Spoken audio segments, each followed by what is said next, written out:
Donc vous êtes sur l'exploitation du GEC de la Blonde situé à Bonnut. Donc nous avons 80 hectares de SAU, on est deux associés, il y a un troupeau de 50, entre 50 et 55 blondes d'Aquitaine, un système naisseur-engraisseur. Donc on engraisse tout et donc on fait les vaches en label rouge.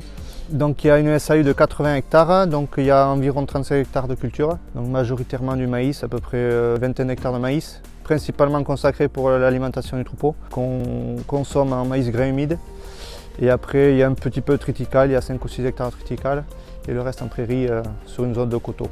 Voilà, donc on stocke environ 140 tonnes de maïs en humide. Pour moi un excellent produit parce que dû par sa conception qui est assez rapide, c'est-à-dire qu'en une journée on peut stocker les 140 tonnes de maïs qui sont broyés, stockés et conservés. Et à la reprise il y a pour dire zéro perte.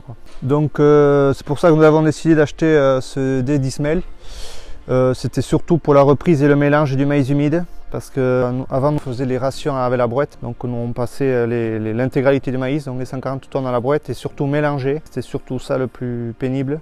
Donc pour à peu près effectuer l'alimentation des taurions et des vaches grasses, je mettais à peu près 45 minutes. Donc aujourd'hui je fais donc deux rations distinctes, une pour les vaches et une pour les taurions. Donc deux rations, il me faut à peu près 20 minutes par jour.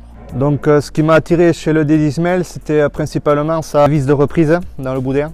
C'est vrai quand on a des maïs assez humides autour de 35-36, ils sont assez durs à reprendre et ce système de fraise m'a plu.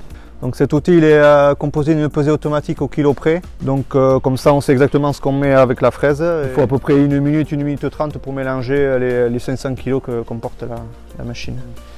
La conception est relativement simple quand même, mais c'est vrai qu'il y a 3 distributeurs. Dans les distributeurs, on sait que c'est vieux comme le temps.